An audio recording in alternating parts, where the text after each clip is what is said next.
Okay, so today we're going to talk about something that really challenges what most of us think it means to be smart. We're all taught that smart equals fast. But what if that's completely backward? What if true intelligence isn't about speed at all? Just let that one sink in for a second. Real intelligence isn't about how fast you answer, it's about how long you wait. I mean, wow, that single idea pretty much flips our entire cultural obsession with being quick-witted right on its head. So let's really dig into what it means to be truly intelligent. Think about it. We live in a world that is just obsessed with speed. We want fast food, fast internet, fast answers, you name it. In a classroom or a business meeting, who do we think is the smartest person in the room? It's usually the one who shoots their hand up first, right? But is that really the best way to measure intelligence? Is quicker actually better when it comes to how we think? And that leads us to the big question for today. What if the real sign of a brilliant mind isn't how fast it works, but its ability to intentionally pause, to deliberately slow things down? And that's a key distinction, right? This isn't about being slow, it's about being intentional. Now, this power to wait isn't just some nice, fluffy idea. It's a real, measurable mental skill, and it has a scientific name: cognitive inhibition.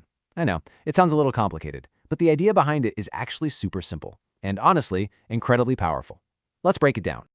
The easiest way to think about cognitive inhibition is like a muscle in your brain. It's the muscle that lets you hit the brakes and create a little bit of space, a gap between what you feel, that flash of anger or that wave of anxiety, and what you do next. It's in that space that real choice is born.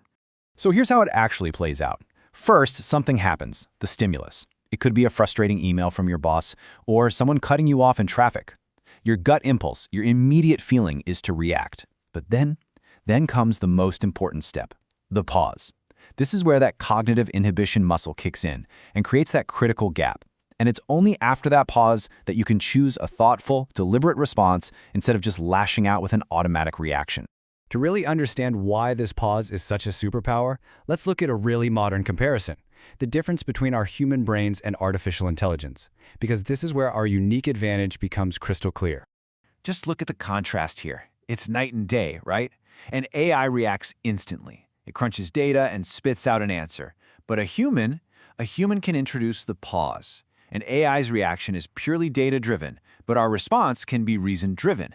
And maybe most importantly, an AI has zero emotional context. That pause is what gives us the time we need for emotional regulation. And this, right here, is what it all boils down to.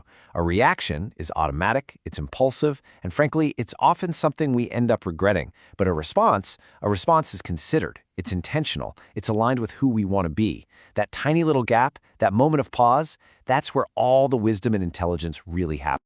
Okay, so this all sounds great in theory, but how does it actually play out in our day-to-day lives? Well, learning to use this pause is really all about mastering your own mental state. It's about learning to consciously shift from that primitive, reactive mode to a much more evolved, reasoned one. Without that pause, we spend a lot of time operating in what you could call survival mode.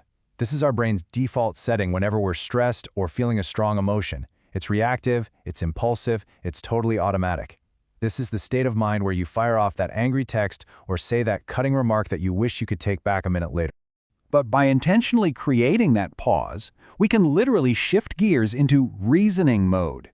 And in this mode, our actions become considered, deliberate, and intentional. We're back in the driver's seat. We stop just blindly reacting to the world around us, and we start thoughtfully responding to it. So you see, this ability to pause is really the mark of a very rare and advanced kind of intelligence. It's about consciously creating that space between feeling and acting. It's the skill that lets you shift out of that knee-jerk survival mode and into a thoughtful reasoning mode. And ultimately, it's one of the clearest signs there is of high emotional intelligence. So I'll leave you with this question, because this isn't just theory, it's a tool you can use right now. Think about the rest of your day. Maybe there's a difficult conversation coming up, a stressful meeting, or maybe it's just when you're scrolling through social media. Where will you find a moment to create that gap, take a breath, and choose your response? Where will you use your pause today?